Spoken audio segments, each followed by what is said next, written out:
Bem, pessoal, então é isso aí. Aí boa noite a todos aí que estão assistindo essa aula, né? Então, como eu comentei aí, vamos colocar de uma maneira que possa ser entendido, né? Está passando aqui. Passando agora aqui. Agora foi. Beleza.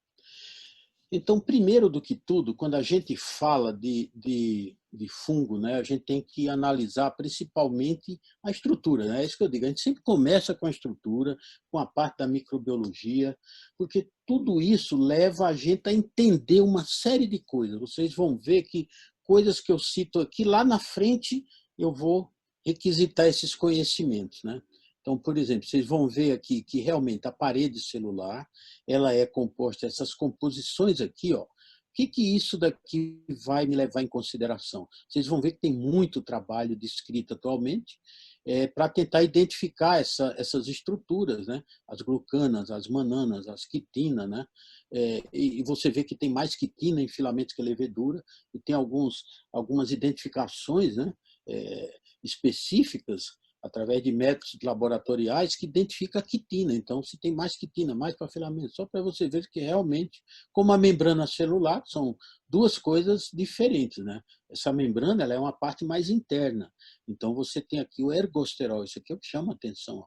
Eu vou falar muito disso daqui lá no final, que é exatamente um parecido com o colesterol. Então, a vantagem para a gente de ser o ergosterol é porque é diferente do colesterol e as afinidades das drogas são em cima do ergosterol. Então, assim, outra coisa que tem que ser analisado seria com relação à maneira, por que a reprodução, a gente coloca isso aqui. Ó. Pelo seguinte, ó, entenda, se você tem uma levedura, por exemplo, ela é pequena, né? Então ela forma esse brotamento para ela ficar grande, para não ser englobada pelo macrófago, né? Então ela quer ficar grande. Então, em compensação, as filamentosas, não, elas realmente elas já são, tornam-se até mais difíceis para aquelas células que fazem fagostose. Então, o organismo usa uma outra forma de, de, de deter esse elemento aí. Agora, isso daqui, só para relembrar, essas coisinhas aqui, ó, tá? Isso aqui são os conídeos, eles podem ser grande, pequeno, né? É isso daqui que quando voa, ó, é mais ou menos até esse aspecto aqui, é um filminho bem interessante, ó, isso aqui são os conídeos, é de planta, mas é mais ou menos o que acontece com a gente também, ó. Isso aqui são os conídeos, eles soltam, conídeos são essa estrutura de multiplicação, de crescimento, de reprodução desses fungos filamentosos. Aí eles crescem, ó, tá vendo? E nisso é a mesma coisa que acontece na córnea, né? Então, ó, ele vai crescendo e vai aumentando, e dentro da córnea vai invadindo os tecidos, né? E então nós tem alguns filamentosos que são septados e outros não são septados. Esses que não são septados são mais raros. Os septados são esses, fusários, aspergillos. Agora, os não septados são esses, são bem mais difíceis. Eles não interessam tanto para a gente, porque realmente nós temos uma maior, vamos dizer assim, os fungos filamentosos têm uma tendência de desenvolver esses processos infecciosos corneanos. Aqui não, aqui é mais para a órbita, né? Seios da face, tal, só para relembrar esses aspectos, né? Aqui mostrando os fungos filamentosos, lembrar que os principais são esses, né? Fusarium, fusária, aspergilo, penicilo, só para relembrar esses aspectos, né? E aqui, ó, é a maneira que ele cresce. Então, em fusário, olha só, olha como ele é um filamento, ele fica formando, ó, os conídeos, aquelas coisinhas. Isso aqui é do fusário, ó. Então, essas coisinhas pequenininhas, elas voam e se implantam na sua córnea. Ela implantando na sua córnea, então ela dá o processo de infecção. Aí ela começa a se proliferar e aí forma os filamentos.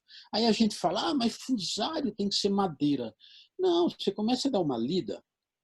Por exemplo, nós tivemos um paciente, ou foi dois, que exatamente ele tinha na unha crescia fusário, então ele tinha uma onicomicose, exatamente provocada por fusário, e também teve um trabalho bem interessante aqui, ó, de águas, tentaram recuperar fusário, dispersão de conito em piscinas, quer dizer, pouca gente valoriza, né?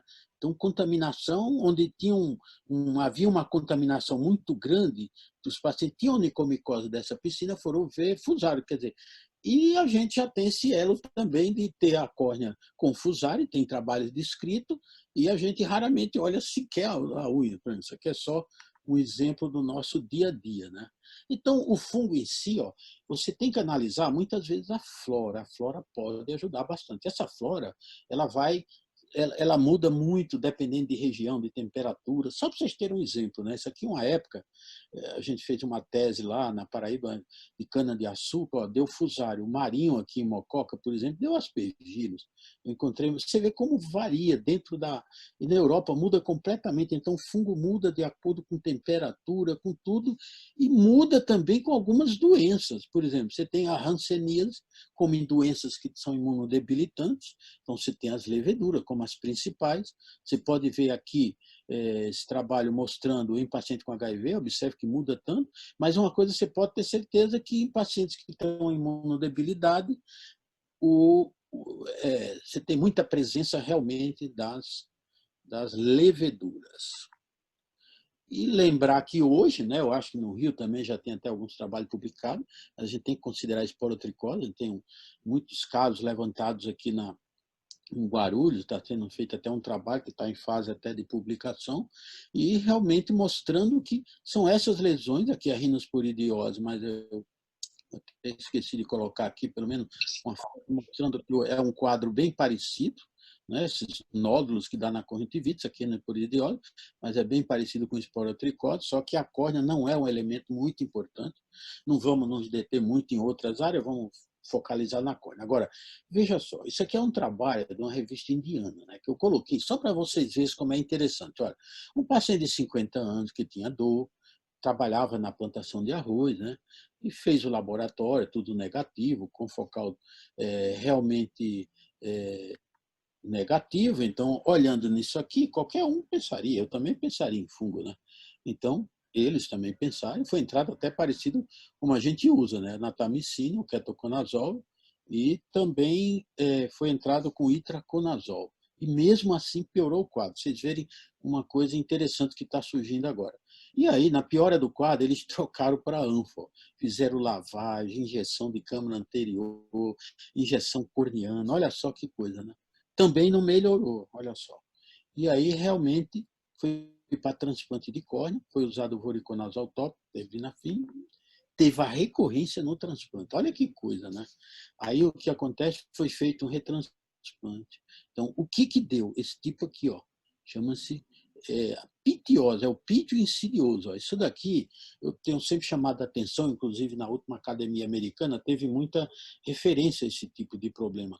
E ele está aumentando muito em relação na Índia. Aqui nós não temos um caso identificado. Né? Eu vou mostrar, por exemplo, olha só, isso aqui foi publicado na revista Corne. Temos também esse outro caso, ó, que é bem parecido. Olha, quem olha aqui diz que é fungo, né?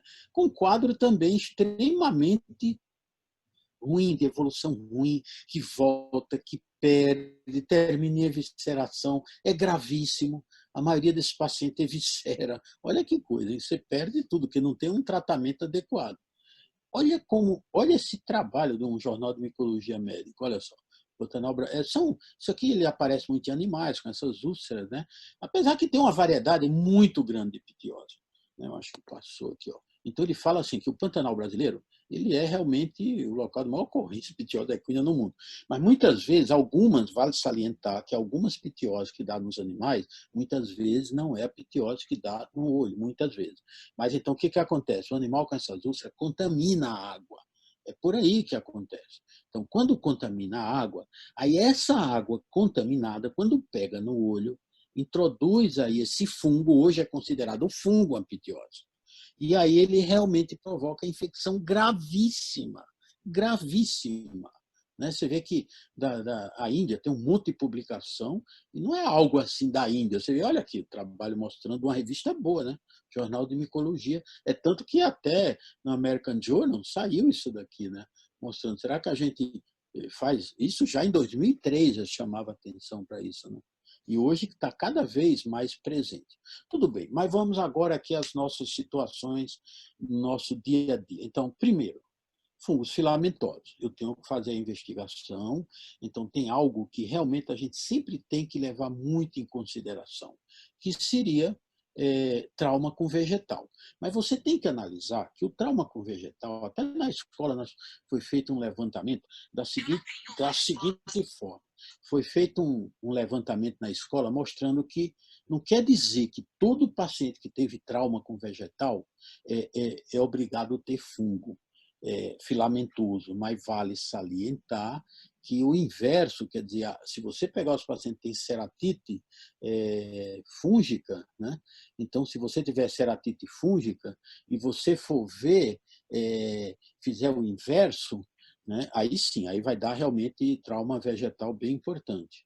Então, existe trauma vegetal que dá bactéria, dá tudo. Então, a gente já vê logo, né, no nosso dia a dia, o residente, olha, quando aconteceu, sabe, o trauma, foi madeira, já sabe, não, realmente é fungo mesmo, e a primeira hipótese, muito cuidado com esse tipo de pensamento, né? Agora, assim, o que chama mais atenção são as bordas e fado. Olha, isso aqui é um fungo filamentoso, também não chega a ser, eu acho que aqui está bem discrepante. Não chega muitas vezes, você nunca pega muitas vezes dessa forma, né? Realmente agora, ele se assemelha muito aos filamentosos com ceratite herpética, ele está mais para ceratite herpética. Quantas leveduras está mais para uma bacteriana, por exemplo. E ele é seco, é interessante esse aspecto seco, que você denota isso quando se raspa para fazer a colheita de material. Então, isso é muito importante. Então, aqui só mostrando que hoje o fungo está muito aberto em relação às formas de apresentação, né? Então, aqui, por exemplo, trabalhos mostrando até mesmo o ceratoneurito. Olha só, esse trabalho publicado, né? Ceratoneurito mostrando espessamento de nervos. Olha uma coisa. E aqui, ó, você tem, por exemplo, aqui era um paciente que fez LASIK bilateral, e para você ter ideia, a gente vai falar depois da, da, da conduta disso tudo, mas então aí você realmente ele foi feito lavagem de câmara anterior, que eu vou citar posteriormente. Chegamos a fazer de 6 a 7 vezes essa paciente, bilateral, acredito. Então, gravíssimo, mas a gente conseguiu, de uma certa forma, salvar o olho, ficou com opacidade, levou a membrana pupilar, um pouco de catarata, depois, posteriormente, eu soube que operou, fez a faceta e tal, e que num olho pôs uma lente rígida e ficou com a visão boa. Se não me engano, o outro foi para transplante, mas, assim, foi salvo o olho, né? De uma certa forma. Então, a gente tem que ter essa noção. Agora, assim, o maior problema que a gente tem, assim, ó, quais são os sinais que me dizem com certeza, o que pode me ajudar muito para eu pensar que é filamentoso em relação à bactéria, que é um dos principais diferenciais, né? Então, assim, tem esse trabalho, por exemplo, no British Journal, que o cara pegou, então, esses fungos todos e foram analisar para ver, né? Quer dizer, não tem nada assim tão específico, a não ser as margens aqui, né? Essas margens ifadas, serrilhada ou ifadas, né, que a gente chama. Isso daqui é uma das coisas que chama mais atenção para fungo. O resto, tudo é parecido, né? Você vê desses trabalhos todos, por mais que... Então, ó, você tem aqui o fungo, você tem isso aqui, ó, são essas lesões satélites, olha só que forma. O que seriam essas lesões? O fungo, ele se é um filamento, ele vai entre as lamelas, ele produz outros processos infecciosos próximos, né? E ele pode ser claro, pode ser fungo escuro, geralmente os escuros é assim mesmo, é preto, né? Isso aqui é de um trabalho indiano, mas eles são preto. Olha, e é muito difícil, não é comum dia a dia, mas assim, se você pegar uma lesão escura, é você pensar em fungo, e o preto. Bactéria dá uma lesão assim preta, realmente é extremamente difícil, né? Então, tem de diversas formas, muitas vezes você trata fungo escuro, melhora, e muitas vezes esses fungos que a gente vai deter muito aqui, seria com esse aprofundamento do fungo, ó, formando esse abscesso. Isso aqui era um aspergilo que formou atrás uma coleção de fibrina, a quem chama até de aspergiloma. Depois eu vou mostrar esse caso, detalhando um pouco melhor, né? Ou às vezes até bilateral, né? Isso aqui é caso indiano, trabalhos indianos. Agora, eu acho assim, eu sempre recomendo esses quadros mais recentes que a gente tem abordados, né? Fazendo uso dos materiais, no caso, como, por exemplo, o OCT, né? Então, em cima dessa fisiopatologia do fungo filamentoso, veja só. Então, a bactéria, se você for ver, aqui você tem a DCM, né? Então, a DCM, ela é uma membrana que é uma barreira para as bactérias. Elas têm que liberar muita toxina para fazer uma colagenólise naquela região, para elas penetrarem na câmara anterior e provocar uma infecção. O fungo, muitas vezes, ele ultrapassa. Olha só aqui, por exemplo, esse fungo aqui, que ele passou. Isso aqui já é a presença dele. E isso vai ajudar em alguns aspectos, ó, na câmara anterior, né?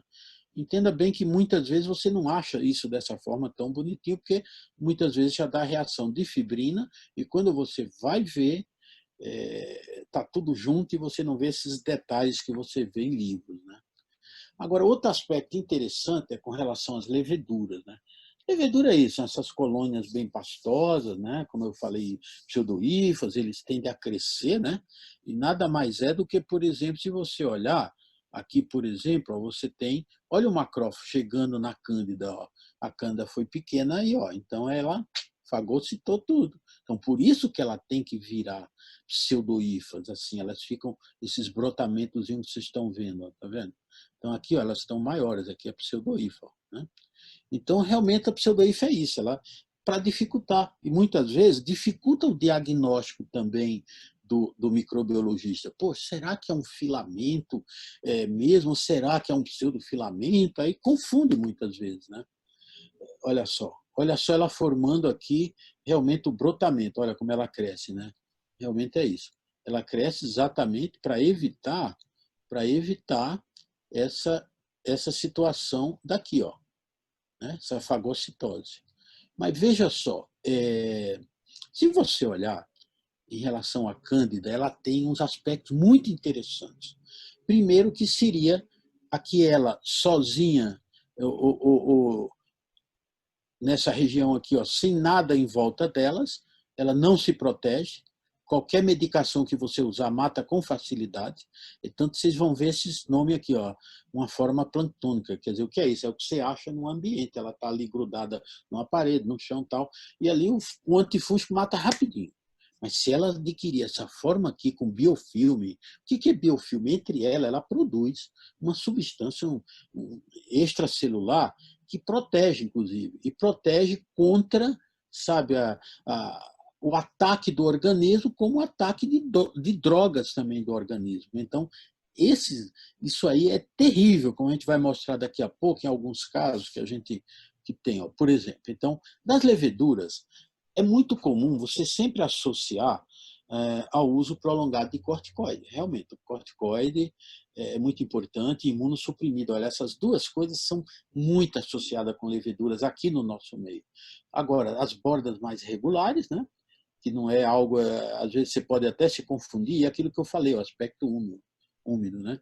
Então, aqui, por exemplo, olha só essa paciente que tinha, por exemplo, a Candida parapsilosa.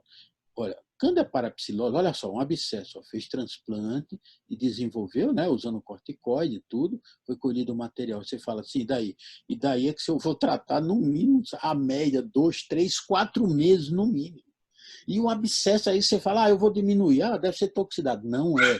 Às vezes é a própria presença, tá?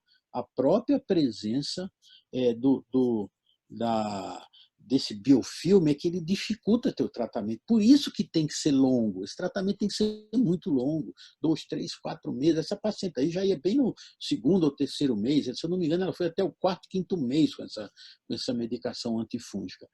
A albicans não. A albicans ela é um pouquinho mais fácil, né? Você vê que, olha, é um aspecto meio aquilo que eu falei, úmido, ó, tá vendo? Olha só. É como se fosse uma gelatina que ele cria ali, uma situação mais de umidade que é que dá esse aspecto úmido. Então, fica sempre de olho com essas coisas assim meio que não é densa. Isso é importante quando você vai fazer a colheita de material. Então, quando você raspa, tá? Você sente, quando é fungo filamentoso, a gente até falava na escola, é até um sinal que não tem descrito em lugar nenhum. Né? Você raspa, você sente como se estivesse raspando na parede, assim, sabe? Como se estivesse raspando. Né? Enquanto que esse daqui não, é meio úmido, é meio molão. Tá? Então, quando raspa bem, você fala, isso é filamentoso. Quando ia ver, realmente era filamentoso. Né? Então, aí tem um outro tipo de fungo, né, que é esse que está nos interessando agora, no caso da Sporotrix schenck, né, o principal é que dá aquela de conjuntiva, graças a Deus em córnea ele não gosta muito da córnea, mas o que acontece? À medida que esses daqui, se ele entra na córnea, por exemplo, ele vai mudando. Você tem uma temperatura diferente na superfície e diferente dentro da córnea. Você viu que ele, de uma forma filamentosa, ele vira uma forma leveduriforme. Mas é muito raro, né? Isso na córnea, inclusive até o Sporotrix também na córnea é algo muito raro. Citado assim em raríssimos trabalhos e na maioria das vezes é quando ele pega a conjuntiva e daí ele forma o granuloma que aí invade a córnea, então ele dá indiretamente o comprometimento corneano. Mas ele diretamente na córnea, olha, eu tenho visto muito caso de esporotricose ultimamente, sem nenhum pegar a córnea. Né? Mas, assim, a maneira que você vai fazer a investigação laboratorial não tem nada de diferente. Ah, mas é fungo. Não tem nada. Nada de tão diferente. Né? Você no fungo, ele requer como sendo uma forma de investigação de uma bactéria. Não tem, porque fungo vai dar a dificuldade. A dificuldade que eles têm, de uma certa forma, seria a dificuldade que você avalia é pelo material, que é pouco material. Né? Você tem muito pouco material e aí, então, você tem essa dificuldade. De dar esse diagnóstico. Mas não é só aqui com a gente. Ó. Pode ver aqui, ó. Isso aqui, Aaron Rosa, é um trabalho antigo, que é do Bascom Palmer, por exemplo. Ó, 71% tem material satisfatório, num lugar de nível bom e tal. Então, quer dizer, realmente, onde você vai colher? Realmente na periferia da lesão. Né? E faz o grão, o GIMSA. Na maioria das vezes, o próprio GIMSA, você já tem uma forma bem de avaliação bem melhor. Né? Deixa eu mudar aqui. Pronto, passou. E agora, nós temos o KOH. Nós não usamos o KOH, hidróxido potássio. Mas você vê que os trabalhos são todos com KOH. E é muito alto. Parece ser até melhor do que a nossa em relação ao que a gente tem aqui disponível. Né? Que a gente usa, como eu falei, o grão, o GIMSA, tudo. Né? Mas o KOH realmente a gente não tem, não faz, eu até comentando muitas vezes, é uma questão mesmo no costume ali, mas na Índia, observa 1.300 casos, 1.300 casos, ceratite fúngica, com 91%, muito alta. Né? E outras formas, que não vem bem ao caso, é algo mais laboratorial, né? Lactofenol, cálculo flu, às vezes a dificuldade que você tem. Né? E a cultura? Na cultura, você tem que esperar, de preferência, pelo menos umas 3 semanas, tá? Para você ter uma avaliação e descartar. Né? Que praticamente você pode demorar. Agora, você tem esses 3 H, né? Sangue, saburô e chocolate. São os principais e o saburô é o principal dele. Mas entenda, ó, aí você vê essa história aqui, ó, que eu coloquei aqui. Você vê assim, será que ele é essencial, o saburô? Então, e tem até um trabalho mostrando indiano, né, que é bem interessante, mostrando assim, será que realmente você precisa do saburô? Então, não necessariamente porque eles acharam que ele tem, né, muito grande essa... Então, eles acharam exatamente isso aí, que você tem uma diferença muito pequena, né, e que o saburô não é obrigatório. Não precisa ser exatamente saboroso. Você pode ter o sangue. Você pode ter o sangue, por exemplo, uma só de sangue e ajudar muita coisa. Né? Mas tudo bem, mas sabemos que realmente no nosso dia a dia. Agora sim, continuando no exame, aí veja aquela história que eu comentei da fisiopatologia, né? Então, lembra das bactérias que eu falei, né? Então, as bactérias, observe aqui, ó, a DCM aqui, ó, ela está de uma certa forma, ela está um pouco preservada, né? E olha, é Pseudomonas. E aqui, ó, é fungo, está completamente desorganizado, e, inclusive essas lesões aerosas que o autor descreve nesse trabalho como sendo um sinal, isso eu tenho feito ao CT na escola, tenho observado, mas não achei tão comum assim no dia a dia, viu? Só que realmente precisaria ver melhor mais casos para ver esse sinal que eles acham. Agora, sim, que é interessante você fazer o OCT nessa suspeita de fungo, eu acho que sim. Ó. Então, vejamos aqui. Observe o fusário aqui, ó, aquilo que eu falei. Olha aqui atrás, ó, você não vê mais nem limite, ó, completamente roto, mostrando, né, nesse quadro aqui anátomo patológico. Ó. Já a moraxela, ó, preservou um pouco, isso aqui forma fibrina aqui atrás. Ó, né? Olha o herpes aqui, ó, nesse outro trabalho, mostrando. Olha a nitidez aqui atrás. Ó. Aí o fusário, olha só. Apesar que aqui, ó, tá vendo, tem aquele sinal lá, né? Mas não é comum, não. Eu tenho feito muito isso daí. Sempre eu faço até tendo certeza que é fungo para analisar melhor isso, né? E aqui também essa outra de baixo, que é o fungo filamentoso, mas já tem uma melhor até nitidez, mas de qualquer maneira, ó, esse caso só para você ver do dia a dia, por exemplo, do ambulatório. Esse paciente chegou com esse abscesso, né?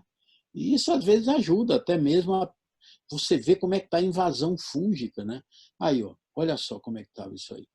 Foi um quadro muito grave, né? A gente acompanhou, não lembro agora em detalhe, mas a gente conseguiu reverter, foi para injeção intraestromal, tal, a gente conseguiu reverter. Mas olha, a gravidade, né? Se você olhar aqui, né? Você está vendo que você não tem o limite. Ó. Isso aqui não é o fungo, isso aqui é fibrina, mas pode ter fungo também. Mas o que eu estou ressaltando é esse limite aqui. Então, eu acho que é uma forma de você avaliar, né? Olha, por exemplo, esse daqui foi mais um outro paciente também, lá do ambulatório fusário, né? Então, são situações muito graves, isso aqui, ó, mas apesar que ele não tinha, o que chamou a atenção? O que chamou a atenção nisso aí tudo foi exatamente que não havia essa invasão que eu falei aqui, eu estava segurando aqui, ó. Mas tinha outro sinal que é muito importante, ó, que eu vou alertar vocês, que é o hipópio. O hipópio já tem sido mostrado no dia a dia, em trabalhos, que é um fator de prognóstico muito importante para fungo. Isso é um sinal que você tem que considerar. Você vê, esse paciente tem hipópio, mas não tinha invasão, nós tivemos um controle muito bom dele. Mas acontece, né? Mas não é o que é normal. Ceratite fúngica com hipópio, muito cuidado. Isso aqui só para mostrar, acho que não sei se não, isso aqui já foi. E para mostrar que usa diversas formas, ou se usa smartphone e tal, não vem muito aqui ao caso, e lembrar outras formas também de investigação laboratorial, que seria o PCR, o confocal, são duas formas muito interessantes, principalmente o confocal, cada vez está ajudando mais, né? O PCR, pelas limitações que a gente tem, né? Você pode ter o confocal até mesmo para avaliar o tratamento. Nesse trabalho aí, né? Trabalho alemão, que ele mostra todo o segmento, ele foi seguindo, mas às vezes não é fácil, viu, você ver isso daqui. Não é fácil para ver esses filamentos aqui, ó. Ó como tem os filamentos aqui, não é fácil, né? Isso é exatamente essas estruturas fininhas, né? E aqui mostrando o PCR, ó, olha só, então houve uma certa comparação do PCR, né, mostrando em cultura e mostrando o PCR. Olha só, então, alguns que são negativos, muitas vezes dá positivo no PCR. Tá? Mas é difícil, sabe? São técnicas difíceis, mas só para você saber que realmente é uma situação bem interessante. Aí vem essa investigação, por isso que é interessante a gente saber aquelas formas, como é formada a estrutura dos fungos, que hoje estão estudando muito em cima de outras, ó, a quitina, actina, toda a beta-tubulina, tudo isso daqui, você, através de estudos histoquímicos, você consegue detectar. E detectando isso daqui, isso pode ser é bem, vamos dizer assim, sugestivo, né? Mas são pesquisas, tá? Todo esse estudo aí mostrando, é pesquisa mostrando, você vê como é ampla, né? O alcance desses trabalhos de laboratório. Vamos partir para uma coisa mais prática, a biópsia, né? Então, a biópsia, você tem a biópsia e que pode fazer superficial e profunda. Vai de acordo, né, com o que você tem, a profundidade da lesão. Então, 10%, pelo menos, em alguns casos, você tem a realização da biópsia. Agora, assim, qual é a indicação da gente para a biópsia, normalmente no dia a dia, no nosso dia a dia? Seria o seguinte: primeiro, você faz a primeira colheita, deu negativo, faz a segunda, deu negativo, na terceira biópsia. Essa é uma regra geral que a gente usa normalmente, que vale a pena ser aplicada, a não ser quando é algo assim diferente, mas é mais raro, a gente tenta sempre seguir, né? Então, isso aqui da rosa que eu falei, é lá do Bascom Palmer, que mostrando que 10% dos casos, né? E não quer dizer que você fez a biópsia, você vai encontrar o fungo. Lá, por exemplo, 75%. Agora você fala, e aí eu faço paracentese quando eu vou fazer a abordagem também? Antigamente a gente dizia, nem tanto, talvez não ache o fungo. Hoje não. Hoje a paracentese, trabalhos mais recentes, têm mostrado uma boa positividade, viu, em relação à própria paracentese da câmara anterior. Tá? E principalmente na região aonde você tem no OCT ali atrás, você vai lá, se possível, a análise daquela região. Tem um trabalho muito interessante mostrando uma positividade naquela fibrina que fica atrás. Ali costuma juntar. E às vezes você pode fazer também com fio de seda. O que é? Você pega um fio de seda, passa na córnea, então a seda atrai um pouco ali aquela, porque ela chupa ali, vamos dizer assim, aquela região e vai ali algum fungo e você coloca no meio líquido, pode ter crescimento também. Né? Aí aqui só mostrando como é na escola, quer dizer, mostrando como é que se comporta, né? Você vê que realmente o filamentoso, aqui no nosso meio, no meio que tem muito calor, meio sempre o filamentoso, o leveduriforme, ele é menor, né? Aqui para vocês verem no nosso laboratório como é que se comporta aqui as fúngicas em relação às bacterianas, em média, vamos dizer assim, é de 9 a 10 bacterianas para uma fúngica. Aqui deu até mais essa relação, mas você chuta por aí, de 9 a 10.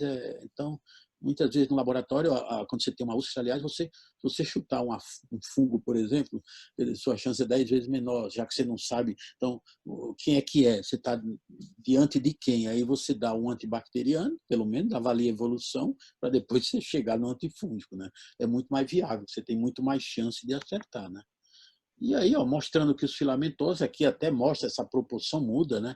Aqui é do laboratório, né? As leveduriformes é um pouco menor, do que bem menor assim. Lembrar que a Cândida é um dos principais, né?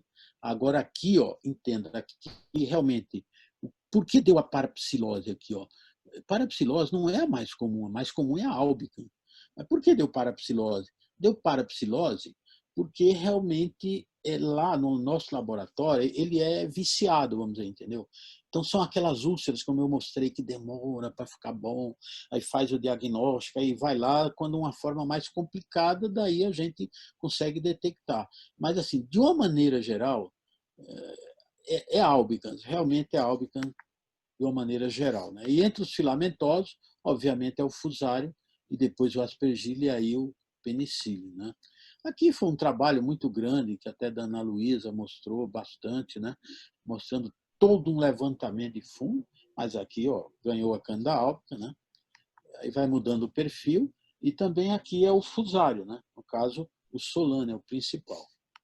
Então, mostra aí, aqui foi também um trabalho mais recente, Fusari, depois o Aspergillus, e realmente, de novo aqui, mais recente esse trabalho do que aquele outro lá, a parapsilose já está ganhando. Mas é aquilo que eu comentei, né? Ela tem o poder de formação de biofilme, ela se impregna em materiais, no próprio tecido, e dificulta a chegada, né, das drogas para o tratamento adequado. Agora, sim, quando você vai tratar Então, você realmente analisa, olha essa linha do tempo, na realidade, né? Observa a linha do tempo. Então, na linha do tempo, você vê que nós estamos aqui na anfotericina B ainda, né? Olha só, nós trazemos daqui próximo à década de 60 e hoje a gente ainda usa. Então você tem hoje essa caspofungina, voriconazol, ravuconazol, aí os trabalhos começam. Aí eles colocam os trabalhos, aí os trabalhos mostram que tem efeito, aí depois não tem mais, como vocês vão ver aí. É assim, entendeu? Aí a gente volta de novo para tudo isso. E aqui, ó, só mostrando assim que quando você tem como é que funciona essas drogas, né? É aquilo que eu falei, né? Em relação aqui a membrana e aqui a parede. Ó. Então, algumas drogas agem naquela composição da parede que a gente tinha mostrado lá no início, a deglucana, tal, e tem a caspafunginase por aqui, né? Aí você vai ver que o ergosterol está na membrana, ó. Aí tem muitas drogas que agem no ergosterol, fluconazol, voriconazol. Então você vê que é importante você ter noção básica para saber entender a ação. Aqui, assim, é só um levantamento bem sucinto do tratamento. Então, a gente dá preferência filamentoso a 5%, a natamicina, de hora em hora, sistema ketoconazol, é terrível, né? Porque você fala, mas ketoconazol é uma droga antiga tal, mas assim, é o que a gente dispõe, é barato, o voriconazol é muito caro, seria melhor, que o voriconazol chega melhor dentro do olho. Mas é o que a gente dispõe. O ketoconazol também ele tem um efeito sobre o fusário. É um pouquinho melhor sobre as leveduras. E a subconjuntival, se ficar muito grave. É aquela velha história também. O miconazol é legal? Não. Mas não tem uma. Mas se você não tem voriconazol, tem essa dificuldade de conseguir, porque é muito caro, aí daí você usa realmente o miconazol. Agora sim, eu fiz. Tem um trabalho indiano que ele até bolou uma tabela parecida com essa. Eu adaptei bem aí a nossa situação, que vale a pena se explicar. Eu coloquei epitélio aberto e fechado, que é isso, às vezes você recebe uma úlcera com o epitélio fechado mesmo. Ela está lá dentro. Então, ó, cai nessa linha aqui. Ó. Às vezes o epitélio aberto é mais fácil de você tratar. Então, você vai para a natamicina. Isso aqui é mais ou menos aproximado, que fungo às vezes é meio traiçoeiro, né? Você às vezes usa muito mais do que está escrito. Bactéria é mais ou menos próximo, né? Aqui não. Agora, e para o outro lado, com relação agora aos profundos, não. Aí eu coloquei anfo. Aí todo mundo pergunta, mas por que anfo no filamentoso? Ó, entendo. A natamicina, quando tiver um fungo superficial, até uns 2 terços por aí, ela vai bem até a metade por aí. Quando está muito profundo, fechou o epitélio, não adianta. Aí a ânfora ela penetra um pouco mais, mesmo discretamente menos efetiva do que a natamicina. Aí aqui você teria como você segue 2 em 2, 3 em 3 e tal. Aí, se aqui não atinge um resultado melhor, uma resposta eficiente, aí entra a injeção intraestromal, intracameral, lavagem de cama anterior. Aí também você pode fazer a subconjuntival do miconazol, voriconazol, e aí termina no transplante. E a levedura, sucintamente, é isso, né? A anfo, de hora em hora, aqui. A anfo, veja, ele é amplo espectro, né? Se você, será que é filamentoso? Será que é esse? A anfa é amplo espectro. Ele pega também direitinho o fusário. E o sistêmico, eu tenho muito mais disponibilidade de drogas de uso sistêmica, como fluconazol, itraconazol, principalmente o itraconazol, que é um dos melhores que a gente dá para fungo leveduriforme.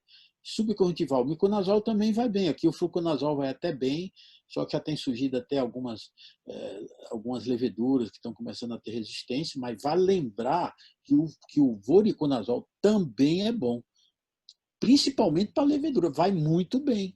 Então, salientando. E aqui, ó, segue aquele mesmo esqueminha que eu montei também, ó. Anfotericina B, né? Você pode dar o voriconazol oral, o ketoconazol oral também, o itraconazol, desce, 2 em 2, 3 em 3, aí segue, né? Aí aqui, resposta insuficiente. Por que a gente coloca umas interrogações? As leveduras, elas não são como o fungo filamentoso, com essa agressividade de invasão de cama anterior. Elas são mais restritas, sabe? Elas são mais localizadas. Para ela entrar, ela vai na câmara anterior, ela pode provocar até endoftalmite, mas um paciente que tiver imunodepressão, essas coisas. Mas normalmente não. Ele é mais restrito, mas você precisa estar atento também, né? Aí vem a subconjuntival, conforme a gente colocou, né? E aqui, então, a natamicina, nós temos a natamicina, só relembrando, a 5%, para quem usar, não, ela tem uma boa efetividade, principalmente filamentoso, mas ela também age em cânhamo.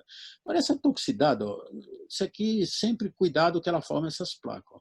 Há quem diga que essas placas poderia até beneficiar, nem tanto, porque isso aí pode ser também um local que dificulta a entrada, né? E realmente vale salientar alguns aspectos ó, da natamicina. Isso aqui é bem interessante. Pra... Nós temos um fungo, outro tipo de fungo filamentoso, que é igual, se brincar, é até pior viu, do que o fusário, que todo mundo tem medo, o solânia. Né? Então, você pode ver que das espécies dos aspergilos, ó, você pode ver, tem um que realmente a natamicina não é legal, tá? Que é exatamente é, com relação. Ele é muito bom, vai muito bem, você observe, com o fusário, a natamicina, com esse MIC 90, mas olha, se for aspergilo, e de preferência o tal do Flavus. Se for o Flavus, nossa, e a gente tem experiência disso no ambulatório, a gente tem alguns Flavus lá, não é muito, mas tem. Nossa, é terrível, é terrível. O Flavus é, muitas vezes, até pior do que o fusário. Né? Muito cuidado no tratamento. Agora, a vantagem do aspergilo, que ele é meio, vamos dizer assim, coluna do meio, né? Você tanto serve as drogas para filamentoso quanto para levedura, age nele. A natamicina age bem, anfo age ótimo no aspergilo. Então dá tranquilo para você usar anfo aí também, numa boa. Tanto é o que eu falei, tanto as drogas para o filamentoso como para as leveduras, né? E outra coisa que você tem que considerar na anfotericina B é exatamente a necrose. Ó. Observe essa necrose que foi aqui, ó, tá? Agora você fala, mas por que você tem essa necrose toda? Porque quando a gente usa na anfotericina B, essa que é disponível por aí, o fungizone e tal, é um componente que dá estabilidade à droga. Esse componente é que é tóxico, não é a anfotericina em si. Ela em si não é tão, sabe? Então é ele que dá a toxicidade. Então tem ela sob a forma anfotericina, sob forma de lipossomos. Essa é mínima em termos de lesão, né? Então, lembrar que a anfotericina B, como a gente falou, ela é muito boa para cândida, né? E aqui eu coloquei entre os filamentosos o aspergilo. Lembrar sempre, se você às vezes manipular, que a gente lida com hospital público e tal, você às vezes até manipula, né? Então, precipite em solução salina, não é legal, né? Você pode usar solução destilada e muito cuidado com a temperatura, que às vezes ela pode se deteriorar. Então, aqui, olha só. Então, essa substância chamada deoxicolato, aqui, ó, essa aqui é a tóxica. Ó. É tanto, ó, só deoxicolato em coelho para você ver. Olha como fica, né? Aí a lipossomal que eu falei é melhor. Então, sempre tenta a lipossomal. Ela é bem mais cara, a gente tem essa dificuldade também. Agora, tem outros tipos, né? De antifúngico, posaconazol, caspofungina. Vocês vão ver, quando vocês conversam com o pessoal da MI, né? Não, dá posaconazol, que pega fusário, é sempre assim, eles têm essas conversas e tal. Não tem como, tá? Apesar, olha esse trabalho mostrando que age, e compara, e é melhor do que... Não, é bem diferente, olha, não dá para comparar pelos nossos tradicionais. E o nosso ketoconazol vai bem realmente, e principalmente leveduras, muito melhor que o fusário, mas pega, e tem trabalhos mostrando realmente o tratamento até de ceratite, ceratite por fusário, tratado só com oral, e às vezes funciona. Até aquelas velhas perguntas, né? Você dá oral? Sim, você, se tiver complicado, você dá mesmo. E sendo grave, se você puder dar, dê. Porque tem trabalhos mostrando com oral tratando úlcera. Então, agora, cuidado com a toxicidade, que isso é muito grave. Tudo que você usar, peça teste de função hepática. Tivemos um paciente jovem que usou e veio a insuficiência hepática, foi para transplante, paciente de 20 e poucos anos, muito cuidado, né? Então, tudo isso daí você tem que levar em consideração. Agora, o miconazol, alguns que a gente fazia, por exemplo, observa aqui, cuidado, que às vezes ele provoca algumas necroses, deixa eu ver se não está aqui rodando esse filme. ele provoca muitas vezes algumas necroses. Isso aqui foi feito e desenvolveu uma necrose importante aqui em cima. Ele não está rodando. Tá. E o econazol, que é mais na Europa, que é uma boa droga, né? Fluconazol também foi uma droga que surgiu no começo, dizendo que pegava fusário, não é efetivo para fusário. Sabe? Mas vocês vão ver um trabalho que eu vou mostrar mais para frente, é uma contradição isso aí. Se eu falo que não, daqui a pouco sai um trabalho, né? E assim vai, né? Pelo menos para a levedura ele vai muito bem. O itraconazol é o que a gente usa assim para aspergilhos ou para levedura, que ele é bem efetivo, uma penetração melhor.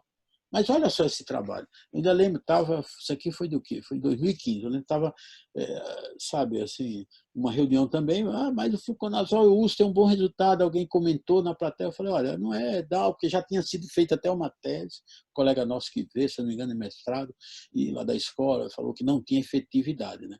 Aí, logo depois, o mês seguinte, né, aí sai exatamente esse trabalho. Ele foi feita a ceratectomia, fez injeção 0,2. Ó.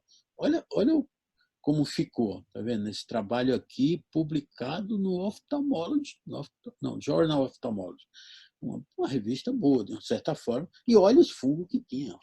Olha como muda, né? Diz uma coisa e vem aparece outra, mas entenda, a gente não recomenda fluconazol para ceratites por fusário, apesar desses trabalhos mostrarem, tá? No nosso dia a dia, na experiência, não funciona legal. Tanto que a gente nem usa, em alguns casos não estava legal.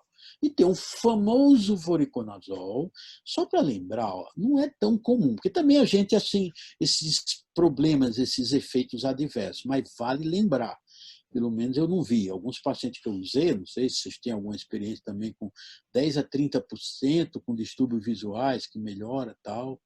Olha, eu não tive, apesar que a gente não usa tanto, porque, obviamente, nos serviços públicos, né, a gente não pode usar, e muitas vezes a gente vai atrás de outras opções, então é muito restrito, né?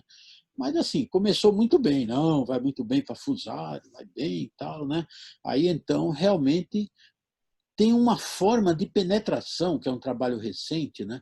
Nessa revista aqui, ó, se eu não me engano, até é algum brasileiro que está fazendo esse trabalho, usando ele sob forma lipossonal, o voriconazol. Um bom resultado, pelo menos o trabalho mostrou, né? Aí, então, você pode usar de diversas formas, 1%, o trabalho mostra muito bem tonelado, penetra bem. A toxicidade dele é pequena, isso aí é uma coisa muito boa. Você pode fazer injeção intraestromal, né, nessa dose aqui, que está aqui de 50 microgramas por 0,1. Né? Aí, então, tem alguns trabalhos também que já fala, né, que é bom, como também fala que é ruim. Então, você vê como são as coisas, né? Mostrando fusário e aspergila. Então, fala que você pode tratar bem a levedura, mas o filamentoso não é legal. Aí começa a aparecer os trabalhos, logo depois, né? Pode fazer também subconjuntival, né? E aí vem aquele famoso trabalho randomizado da natamicina com voriconazol. Quer dizer, conclusão, a natamicina está ganhando, ganha do voriconazol, sem dúvida nenhuma. Então, é uma droga excelente, né? E estava vendo até uns trabalhos, muitas vezes, até para fungos com biofilme. A gente até vai mostrar, ele é até melhor do que outros, muitas vezes. Então, aqui é só para mostrar, né, que isso aí todo mundo tem notícia. Agora, veja só, olha, a gente falou daquele negócio de planctônica, aquelas coisas todas, né? Observe que análise crítica desse trabalho, por exemplo, é um trabalho muito bom, de 2012. Então, assim, ó, veja aqui, ó, observe que isso aqui é o plâncton, quer dizer, aquele que fica nos ambientes, no solo, tudo que é lugar como se diz, in natura, vamos dizer assim, é o fungo sem proteção, sem nada. Aí o biofilme é o que ele produz para se proteger. Olha só, um Solano, isso aqui é de laboratório, né, por essa designação, mas isso aqui eles fizeram, ó, anfotericina. Olha só a sensibilidade. Olha só quando ele produz biofilme, como o bicho pega, ó. Você está vendo? Olha a natamicina e o voriconazol. Então, que conclusão por esse trabalho, que eu digo, fungo é terrível.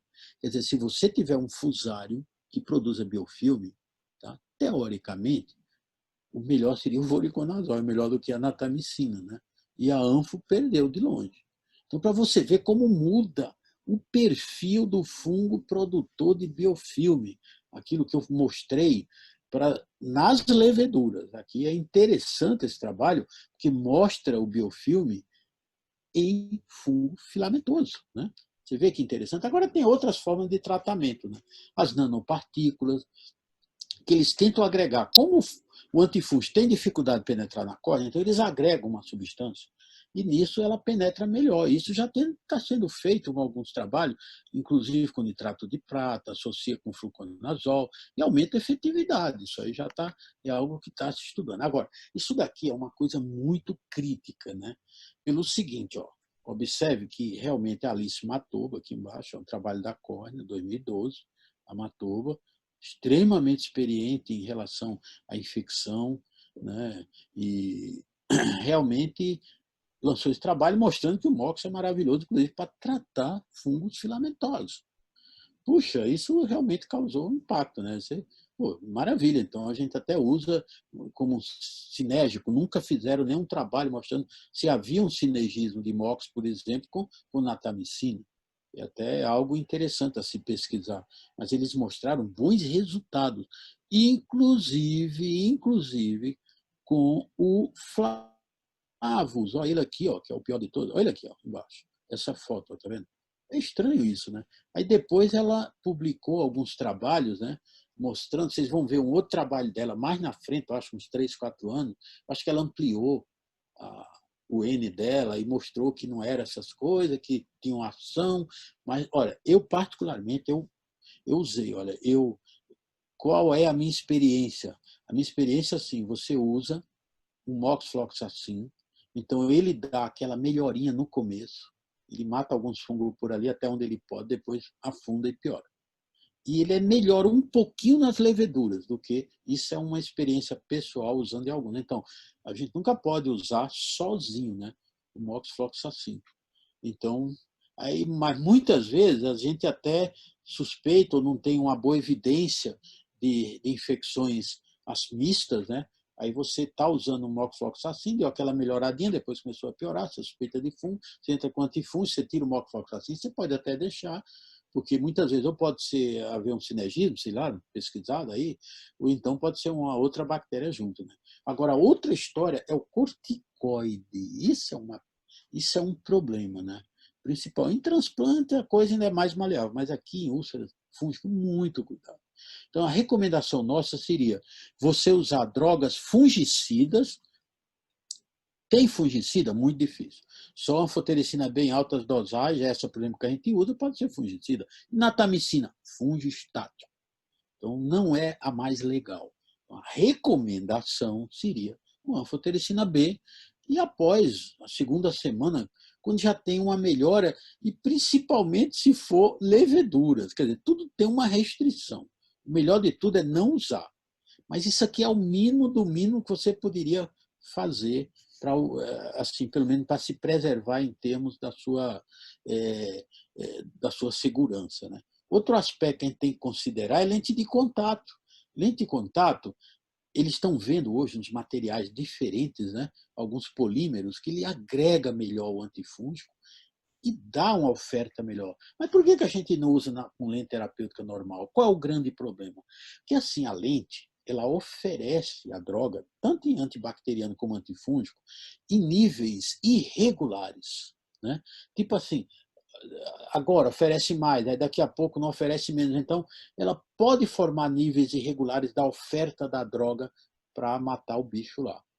Então, por isso que precisa ter cuidado. Então, esse tipo de polímero, ele agrega mais, talvez ele dê uma regularidade. Você vê que eles traçam alguns gráficos mostrando com análise, né? É exatamente por isso, né? Aí vem aquela velha história também. Será que eu posso associar? Eu já vi muita gente associar um antifúngico tipo natamicina com, é, com anfotericina? Olha, é interessante isso. A gente não recomenda associar. Porque não deveria. Não quer dizer que está errado, porque tem trabalho mostrando que você pode usar sem problema. Você não deve associar, porque muitas vezes eles têm um efeito no mesmo lugar. Mas hoje está se vendo, olha como o fungo é terrível, né? Aí hoje está se vendo assim, que eles agem no ergosterol, na membrana e tal, mas só que viram que eles agem de outra maneira, já estão identificando outra forma de ação também. Então, às vezes, uma ação pode ser sinérgica com outra, né?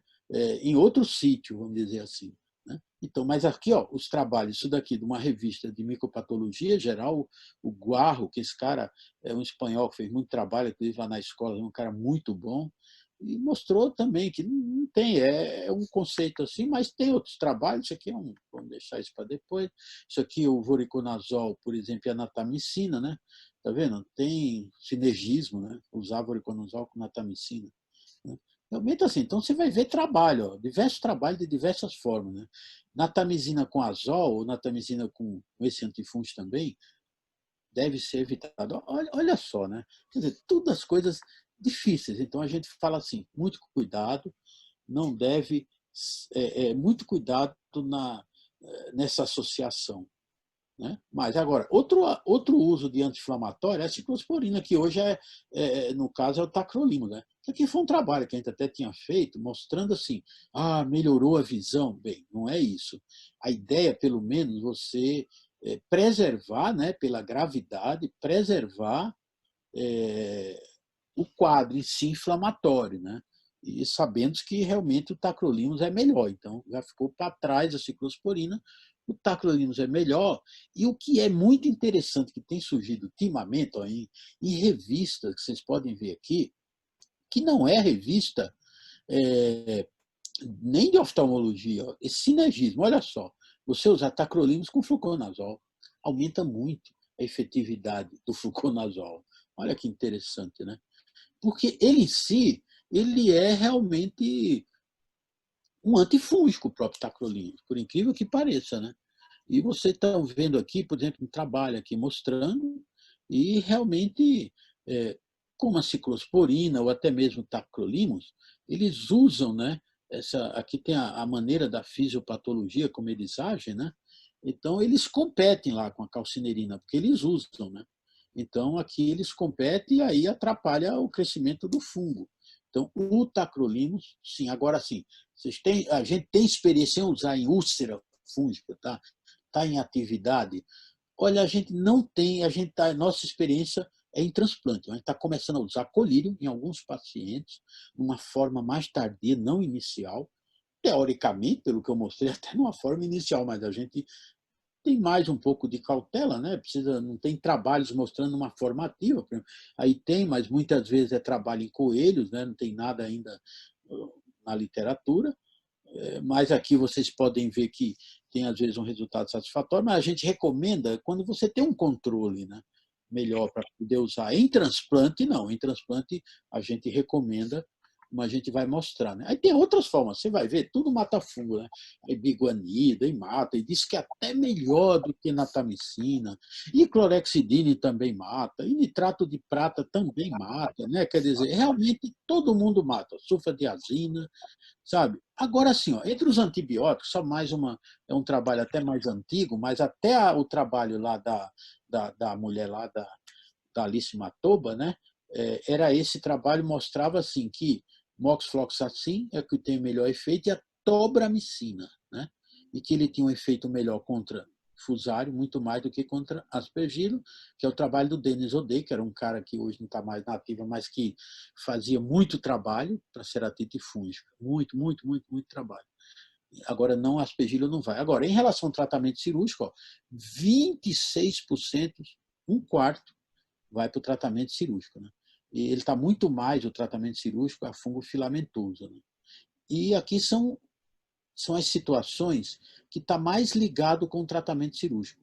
Então, fungo filamentoso é o que vai mais para transplante. Quando você demora no diagnóstico mais de 2 ou mais semanas, que aumenta muito a probabilidade. Então, você vê que realmente está dentro do critério 20%, 26%, é bastante, né? Em outros serviços também. Né? E aqui, agora você fala, e onde é que volta o fungo quando você faz transplante? Né? Então, assim, ó, o que voltou mais? Ó, aspergilo voltou 2 vezes mais do que fusara, a recorrência 6,5%. Esse trabalho é muito interessante do oftalmologista, quem puder dar uma lida. E o hipópio, ó, a recorrência é 5 vezes maior do que quando não tem hipópio, aquilo que eu falei. Hipópio é terrível, né? Tá? E realmente vocês vão ver que a recorrência é muito mais na primeira semana. E se for, por exemplo, infecção no limbo, é muito pior a recorrência do que quando não pega o limbo. Né? E realmente aqui, no leito receptor, mostrando aqui é 70% das recorrências em transplante, né? E aqui vocês veem que os outros locais, né, que o autor mostra no caso, câmara anterior, 7%, e o segmento posterior, 22%, né? É um quadro muito grave. Crosslink hoje a gente, assim, a princípio não recomendamos, é muita cautela, a gente acha que pode ser um tratamento auxiliar, mas ele pode dificultar a penetração das drogas, mas tem até trabalhos recentes mostrando que um trabalho, olha só, saiu na oftalmologia agora recente, mostrando que não tem vantagem nenhuma você fazer crosslink em ceratite fúngica. Isso aí vem responder um monte de perguntas, é um trabalho bem feito, randomizado, tal, vale a pena dar uma lida nisso, que os crosslink estão se fazendo em tudo, né? E cirurgicamente nós temos várias formas de tratamento, né? Então, recobrimento. O que a gente manda em termos de cuidados com recobrimento? Tem que estar superficial. Por quê? Porque se tiver superficial, você tem mais fácil o controle. Se tiver profundo, faz como esse daqui, estourou o fungo lá dentro. Se tiver naquelas profundas, aí arrebenta aqui o recobrimento, fica desse jeito.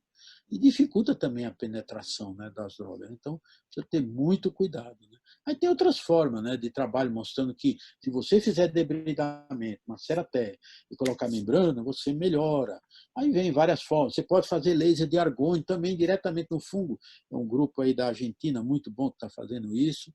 Né? Então, assim, e outro aspecto também que está se estudando muito, a terapia fotodinâmica. Eu não tenho experiência, a Ana Luísa tem começado a desenvolver essa forma aí lá em outras situações, mas, assim, parece que isso pode ter algum sucesso para fundo. O lamelar, se você tiver coragem também, conseguir, você vê que você pode ter bons resultados, né? Como nesse trabalho aqui em chinês, na revista Córnea, né? E realmente o próprio Dalk também. Né? Observe aqui a superfície e conseguiu retirar tudo, aqueles casos mais superficiais.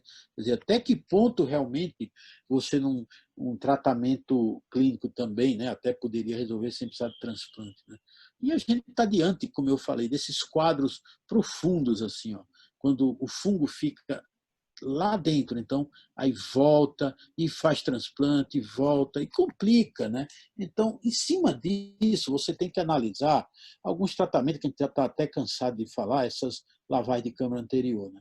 Então, assim, a indicação, esse quadro aqui, né? O Eduardo Alfonso até num trabalho ele mostrou isso, que assim, o que você consideraria o endoftalmite anterior? Seria hipópio, que eu falei que é gravíssimo, aquela fibrina lá atrás, né? E o infiltrado corneano profundo. Então, você já está diante até de uma indicação de uma endoftalmite anterior chamada, quer dizer, o fungo entrou. E hoje, né, você tem aquele OCT para ter uma noção melhor, né, do que é isso aí. Então, assim, por exemplo, você tem um abscesso, aquele aspergiloma, né, que eu falei, né, aí mostrando a evolução, né, e vocês estão vendo aí que realmente não é fácil. Olha lá, com hipótese, uma úlcera profunda, você tem um aspergilo, né, formou aquele abscesso, sem corar, tá vendo? Profundo. Aí daí a gente foi feita a injeção de anfotericina B na cama anterior, foi feita a lavagem, né? Então, foi feita a lavagem, injeção de câmara anterior.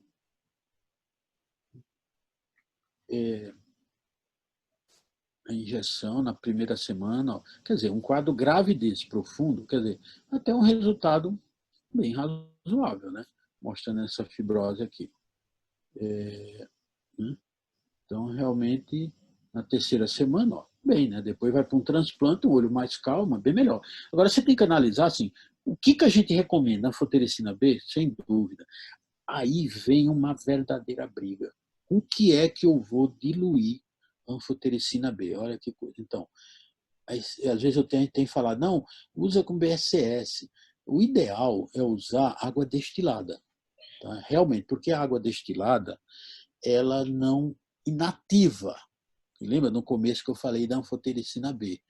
Mas eu estava conversando com a Cássio, lá da UFTAL, né, assim, a respeito dessa estabilidade da droga. Ele acha assim que se você associou e usou, teoricamente, as repercussões assim, em termos de inativação não são muito importantes. É isso daí. Por que não a água destilada? Os trabalhos mostram tudo a água destilada. Você tem que ter cuidado, você vai lavar a câmara anterior, né? Você vai jogar uma substância, muitas vezes até com a tonicidade alterada em relação ao endotélio, você pode lesar. Então, assim, os resultados têm sido bons, por incrível que pareça, com o BSS, né? Então, a gente associa, lava.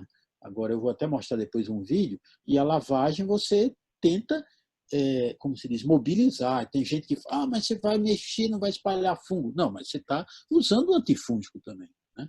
Então, aqui você pode fazer, por exemplo, até nesse caso aqui, ó, por exemplo, foi feito na lâmpada de fenda. Ó. O paciente cooperou, quer dizer, depois eu mostro no normal, isso aqui é na lâmpada. Ó, o paciente cooperou, ó, tá vendo? Ó, foi feita uma injeção, eu pego a córnea normal, do lado, né, que não tem risco de perfuração, e injeto, ó, né?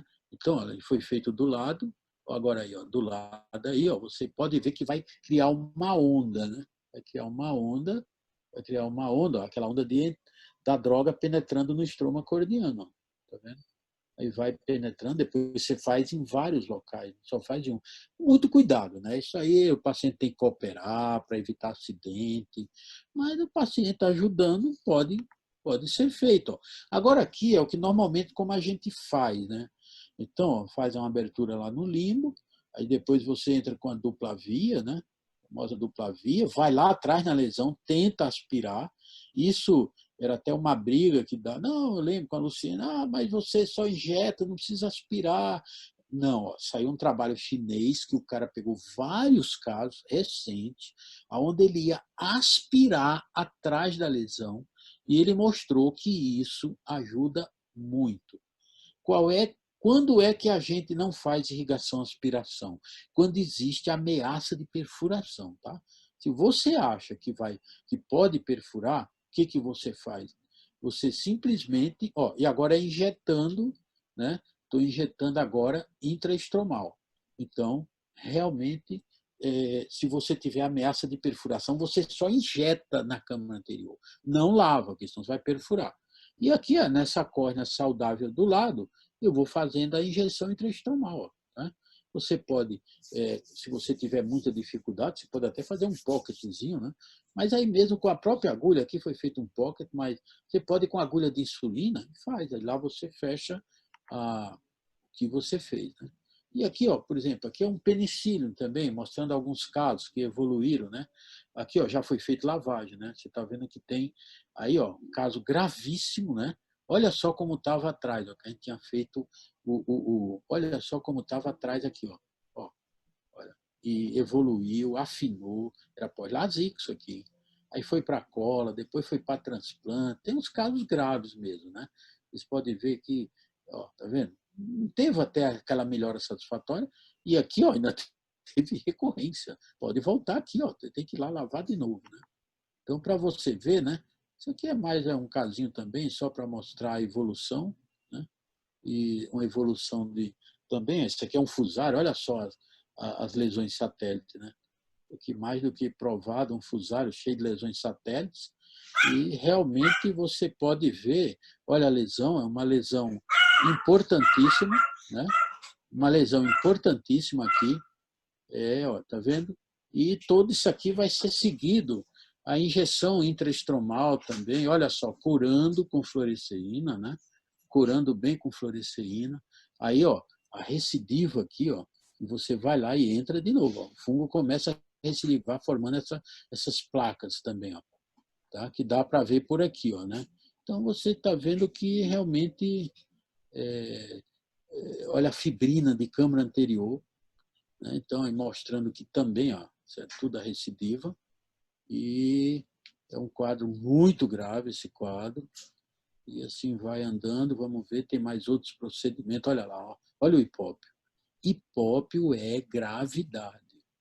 Tá? Então, fazendo lavagem, ó, já começa a melhorar, né, o aspecto. Ó, faz a lavagem, a limpeza. Lógico, muitas vezes no outro dia está limpo, né, você limpou, mas depois volta o hipópio se você não conseguir ter resultado satisfatório. Quer dizer, então realmente vocês veem que é bem interessante. Agora eu só queria alertar bem assim, ó, como é que você usa? Ó, entenda, a dica da diluição é assim, se você vai fazer uma injeção intraestromal, você vai usar uma dosezinha menor. Então, se é menor, assim, aliás, a quantidade é menor, então não precisa você fazer uma diluição em cima de 1 ml. Observe que aqui a gente põe 5 microgramas de 0,1, tá? Até mesmo de 5 a 10. Mas quando é a injeção da câmara anterior, você usa por 1 ml, que você vai lavar mais, então você joga em cima de 100 microgramas. Obviamente, você multiplica por 10. Né? Agora, se você puder fazer as duas coisas, faça, igual a gente fez naquele caso, faça a lavagem de câmara anterior. Por quê? Porque, veja, a injeção intraestromal ela pode se manter até 7 dias, tá? Enquanto a intracameral, ela 1 dia ou 2 só, você teria que repetir várias vezes. Mas, assim, precisa ter muito cuidado com relação a isso aí. Então, a intraestromal é muito boa, tem muita vantagem, tem trabalho já mostrando que é muito mais rápido o desaparecimento do hipópe, a epitelização é mais rápida. Né? E aqui é uma dica que a gente deixa também para transplante de córnea. Né? Tem gente que pergunta, o que eu uso no pós-operatório? Recorrência no pós-operatório, assim, se não tem recorrência, a gente manda, essa é a nossa rotina, ketoconazol 212 em 12, 3 a 4 semanas, e o ocular antifúngico, anfotericina B, 2 em 2. Até o resto, em média de 2 semanas, 10 a 15 dias, porque se o epitélio fecha, aí a droga não penetra. E vale salientar que tem que fazer, que eu esqueci até de ressaltar isso, você está usando droga antifúngica, tira o epitélio da superfície para a droga entrar. Então, aqui, por exemplo, você não vai desepitelizar. O transplante está bom, está tudo. Por que você vai desepitelizar que você não tem evidência de fungo? Se já tem evidência de fungo, então vamos tratar para valer, seguindo aquele nosso critério. Né? E observe, ó, que você tem que ter cuidado aqui. Ó, observe aqui, ó, tá? Você tem que ver esse quadro aqui, ó, olha um processo de infecção nesse trabalho. Eu achei interessante até trazer por isso. Ó, olha onde era a fonte de infecção. Saco lacrimal a cândida, sabe? Por UV, estava uma infecção no saco, não era que era dacrocistite. A cândida eles recuperaram no saco lacrimal. Né? E aí, ó, uma crio, ó, coisa que você pode fazer em algum lugar, aquela crio, ó, usa uma crio 7 a 8 segundos, menos 50, aquela crio lá da retina, que você vai lá em cima, melhora, olha os trabalhos mostrando melhora, tá vendo? 74% de cura. Nossa, muito bom. Você chega próximo até do colírio. Ó. Ele é melhor em Cândido. Isso aqui eu realmente não tenho experiência. Né? E aqui só mostrando resultado de falência, aqui, eu acho que o detalhe, eu acho que muito bom. E realmente fungo é isso, viu? É a gente ter essa paciência, né? E que o tratamento é isso, é difícil em tudo que é lugar, não é só aqui que a gente dispõe de um laboratório. Muitas vezes a gente tem que fazer teste terapêutico, né? Mas é isso, viu? Estou aí à disposição.